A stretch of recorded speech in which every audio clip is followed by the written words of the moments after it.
மக்கா சரியான ஒரு ஆட்சியாளரை தேர்ந்தெடுக்கலன்னு சொன்னால் மக்கள் கட்டுற வரி பணம்லாம் என்ன ஆகும்? தண்டமாக தான் போகும். விளம்பர கும்பல் அலட்சியத்தால் வட்டி ப்ளஸ் அபராதம்னு 25 கோடியை வீணாக்கி இருக்கு. தனியார் காற்றாலை நிறுவனத்துக்கிட்ட 81 கோடி ரூபாய்க்கு கரண்டை வாங்கியிருக்காங்க.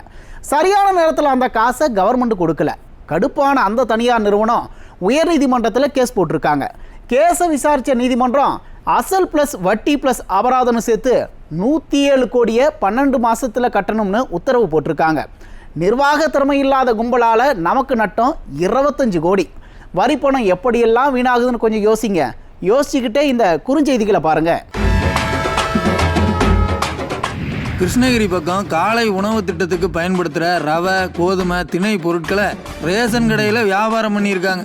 அந்த பொருட்கள் மேலே விற்பனைக்கு அல்லன்னு தெளிவாக எழுதியிருப்பாங்க. அதுக்கு மேலே ஒரு ஸ்டிக்கரை ஒட்டி 70 ரூபா 80 ரூபான்னு விற்றுருக்காங்க ஐயா.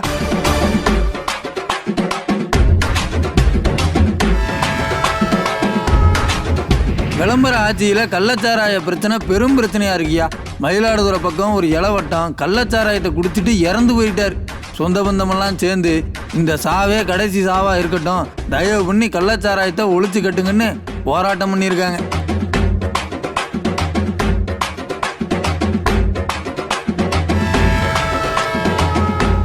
குடும்பத்தோட டூர் போன திமுக அமைச்சர் மதிவேந்தன் தனியார் விடுதியில் தங்குனது பெரிய சர்ச்சையாயிட்டு.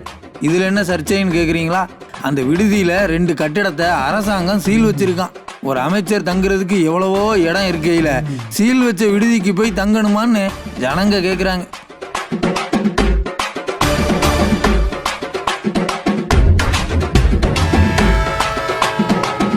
அட என்னையா ஊர் இது? தமிழ்நாடு இம்புட்டு மோசமாவா போகணும்? அரியலூர் பக்கம் கவர்மெண்ட் பஸ் முன்னாடி ஒரு இளவட்டம் பெட்ரோல் பம்ப் போட்டிருக்கா. அப்படி நல்ல வேலை பஸ் மேலே எதுவும் விழுகலை. நாட்டில் சட்ட ஒழுங்கு எம்புட்டு சிறப்பாக இருக்குன்னு பார்த்துக்கிடுங்க.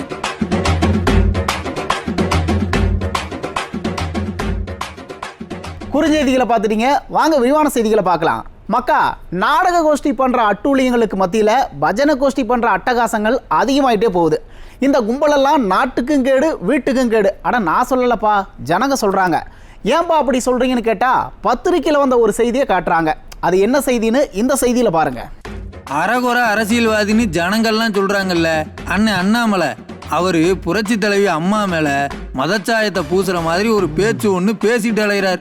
புரட்சி தலைவி அம்மாவை பொறுத்த வரைக்கும் சாதி, மதம், மொழி, இனம், ஏழை, பணக்காரன்னு எந்த பாகுபாடும் இல்லாமல் தமிழ்நாட்டு மக்கள் எல்லாரையும் பிள்ளைகளாக நினச்சாங்க.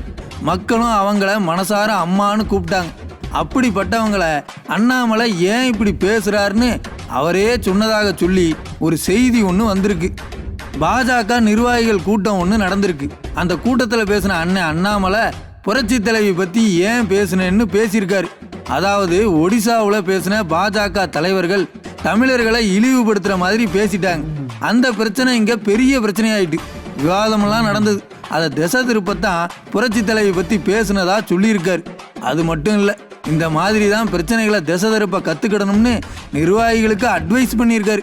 எப்பா நாங்கள் சொல்லலை, பத்திரிக்கையில் இதெல்லாம் செய்தியாக வந்திருக்கு. வந்ததை நாம் சொல்லுதோம். இதையெல்லாம் ஒரு ராஜதந்திரமா? கேவலம் அரசியலுக்காக இப்படியெல்லாம் பண்ணுவாங்களா? மக்கள் மேலே உண்மையான அக்கறை இருக்கிற யாராச்சும் இப்படி திசை திருப்புறதுக்காக எதையாவது பேசிட்டு அலைவாங்களா? என்னமோ இந்த பத்திரிகையில் வந்த செய்தியை படித்து பார்க்கையில் இந்த கும்பல் எம்புட்டு மோசமான கும்பல்னு தெளிவாக தெரிஞ்சது. அண்ணே இந்த பருப்பெல்லாம் இங்கே வேகாதுண்ணே. தமிழ்நாட்டு ஜனங்க ரொம்ப உஷாரு. நம்ம நாடக கும்பல் ஒரு நாடகத்தை நடத்திட்டு இருக்காங்க ஐயா. உயர்கல்வி மாணவர் சேர்க்கையில் தமிழ்நாடு முதலிடம் பிடிச்சிருக்கான். இந்த சாதனைக்கு காரணம் 3 வருஷமாக தமிழ்நாட்டை ஆட்சி பண்ணிட்டு இருக்கிற ஐயா ஸ்டாலின் தானா? காசா பணமா உடன்பிறப்புகள் அவங்க பாட்டுக்கு அடிச்சு விடுறாங்க. உயர்கல்வி மாணவர் சேர்க்கை விகிதம் பற்றின தகவல் 2 நாளாக சுற்றிக்கிட்டு இருக்குய்யா. அது ஒன்றும் இல்லை, காலேஜில் 80 பேர் சேருதாங்கன்னு சர்வே ரிப்போர்ட் மாதிரி ஒரு ரிப்போர்ட் ஒன்று கொடுப்பாங்க. அதை தூக்கிட்டு நாடக கும்பல் ஆடிக்கிட்டு கிடக்கு. என்ன சொல்லுதாங்கன்னா, தமிழ்நாடோட உயர்கல்வி சேர்க்கை விகிதம் 49% தொட்டிருக்கு. இது ஒரு பெரிய சாதனை. இதுக்கு காரணம் ஐயா ஸ்டாலின் தான். அவர் கொண்டு வந்த புதுமை பெண், நான் முதல்வன் மாதிரியான திட்டங்களால தான் இந்த சாதனை நடந்திருக்குன்னு உடன்பிறப்புகள் சொல்லுதாங்க. அதாவது காக்கா உட்கார பணமலம் விழுந்துடுச்சுன்னு சொல்லுவாங்கல்ல, அந்த மாதிரி தான் இது. தமிழ்நாட்டில் 2018-19 காலகட்டத்திலேயே உயர்கல்வி சேர்க்கை விகிதம் 49% தொற்றுச்சு. 2017க்கு பிறகுல இருந்த 45% அதிகமாக தான் இந்த சேர்க்கை விகிதம் இருக்கு. கொரோனா காலத்தில் கூட பெருசாக ஒன்றும் குறையல. ஆக இது இயல்பாக நடக்கிற ஒரு விஷயம்தான். இதில் என்ன இவங்களுக்கு பெருமை வேண்டி கிடக்குன்னு தான் புரியலை.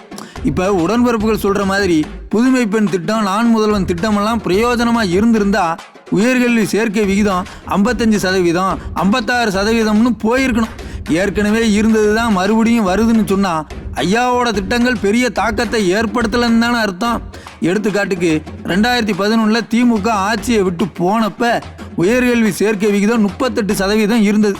அப்புறம் அதிமுக ஆட்சி காலத்தில் லேப்டாப்பு, தாலிக்கு தங்கம்னு ஏகப்பட்ட திட்டங்களை கொண்டு வந்த பிறகு 49% வரைக்கும் சேர்க்கை விகிதம் அதிகமாச்சு. 38 எங்கே இருக்குது, 49 எங்கே இருக்குது? இதுதான் சாதனை. இப்போ நடந்துகிட்டு இருக்கிறதெல்லாம் சாதனையே இல்லை. என்னமோ மக்களை ஏமாற்ற எதையாவது சொல்லி எப்படியாச்சும் ஏமாத்தோன்னு உருட்டிகிட்டு இருக்காங்க. உடன்பிறப்புகளா, உங்கள் பாட்டுக்கு உருட்டுங்கப்பா, யார் கேட்க போகிறா? உடன்பிறப்புகளோட உருட்டுகளை பார்த்துட்டோம். அப்படியே திமுக நிர்வாகியாக இருந்தவர் ஒருத்தர் கோடிக்கணக்கில் மக்கள் பணத்தை மோசடி பண்ணியிருக்காரு. அதையும் பார்ப்போம். தேனி பக்கம் அதிக வட்டி கொடுக்கிறேன்னு ஆசை காட்டி மக்கள்கிட்ட இருந்து கோடிக்கணக்கில் மோசடி பண்ணியிருக்காரு ஒரு திமுக உடன்பிறப்பு. தேனி மாவட்டம் கம்பம் திமுக தெற்கு நகர செயலாளராக இருந்தவர் சூர்யா செல்வகுமார். இவரோட மனைவி கம்பம் நகராட்சியில் துணை சேர்மனாக இருக்காங்க. ஃபைனான்ஸ் கம்பெனி நடத்திட்டு இருந்த இவர் அதிக வட்டிக்கு கொடுக்குறேன்னு ஆசை வார்த்தை சொல்லி வசூலாக போட்டிருக்காப்படி. 50 பேர்த்துக்கு மேலே இவர்கிட்ட காசை கொடுத்துருக்காங்க. சுமாராக ஒரு 3 கோடி ரூபா வரைக்கும் வசூலாகிருக்கு. ஆரம்பத்தில் கொஞ்ச நாள் கரெக்டாக வட்டியை கொடுத்தவர் அதுக்கு பிற்பாடு வட்டி கொடுக்கல, ஜனங்க கொடுத்த காசையும் திரும்ப கொடுக்கல. இது சம்பந்தமாக பாதிக்கப்பட்டவங்க கேஸ் கொடுக்க காவல்துறை செல்வகுமாரை விசாரிச்சிருக்காங்க. விசாரணையில் செல்வகுமார் நியோமேக்ஸ் நிறுவனத்தில் பணத்தை முதலீடு பண்ணது தெரிஞ்சிருக்கு. அது மட்டும் இல்லை, நியோமேக்ஸ் நிறுவனத்தில் செல்வகுமார் இயக்குனராக இருக்காங்கன்னு சொல்கிறாங்க. இந்த கேஸில் இப்போ இவர் ஜாமீனில் வெளியே வந்திருக்காரு. வந்தவர்கிட்ட காசை திரும்ப கேட்டு ஜனங்க தர்ணா பண்ணியிருக்காங்க. நியோமேக்ஸ் பாதுகாப்பு பழச்சத்திலிருந்து இவர் மேல தொட்டுசுக்கு கபில் சிங்கார வேலண்டு 6 பேர் மேல கேஸ் போட்டு கேஸ் எல்லாம் வரும். இப்ப சொத்தை வித்துருக்காரு. இவரே வந்து சொத்தை வித்துட்டு இவர் இன்னொருத்தட்ட போய் நீதி கேட்க எங்களை எல்லாம் கூட்டு போறாரா? நீ எதுக்கு சொத்தை வித்த? அடமானமே வச்சது அந்த சொத்தை வச்சாங்க.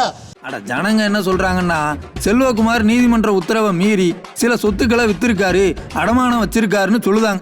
சொத்தை விற்கிறவர் காசை செட்டில் பண்ண வேண்டியதானன்னு புலம்புதாங்க. தேனி பக்கம் இந்த உடன்பிறப்போட மோசடி தான் இப்போ பெரிய செய்தியாக இருக்குது. திமுக கும்பல் வழக்கம் போல் இவரை கட்சியிலிருந்து நீக்கிட்டாங்க. நீக்கினா போதுமா, நீதி கிடைக்க வேண்டாமன்னு ஜனங்க புலம்புறாங்க.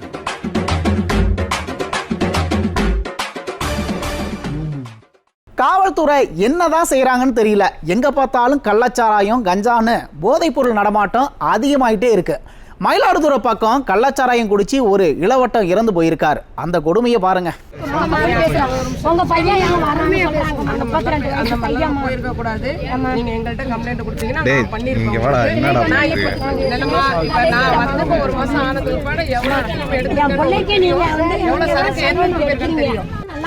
இனிமே இருக்காது.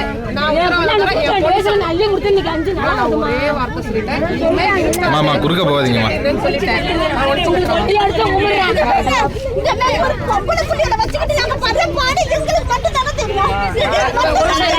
என்னடா இது, காவல்துறையை கையெடுத்து கும்பிட்டுட்டு கதறிட்டு இருக்காங்கன்னு பாக்குறீங்களா? அது ஒண்ணும் இல்லைங்க.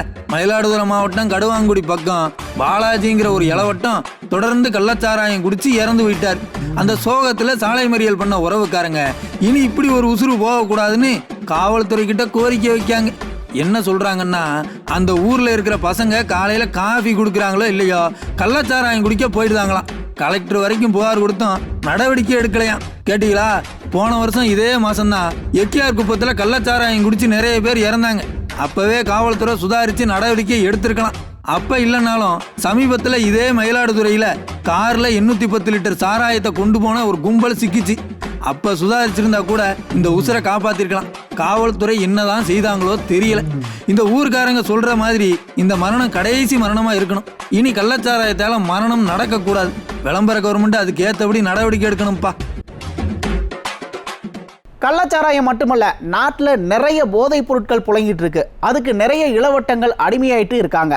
திருச்செங்கோடு பக்கம் ஒரு போதை இளைஞர் காவல்துறை கூட மல்லு கட்டி இருக்காரு. அந்த வீடியோ வைரலாகி அதை பார்த்து எதிர்க்கட்சி தலைவர் வேதனைப்பட்டு அறிக்கையெல்லாம் வெளியிட்டார். ஆனால் பாருங்க, ஐயா ஸ்டாலின் இதை பற்றிலாம் கவலைப்பட்ட மாதிரி தெரியல. என்னமோ இன்னும் 2 வருஷம்தான், பல்ல கடிச்சிக்க வேண்டியது தான். சரி மக்களே, இன்னைக்கு நிகழ்ச்சி இத்தோட முடிஞ்சுது. நாளைக்கு மறுபடியும் சந்திப்போம். நன்றி, வணக்கம்.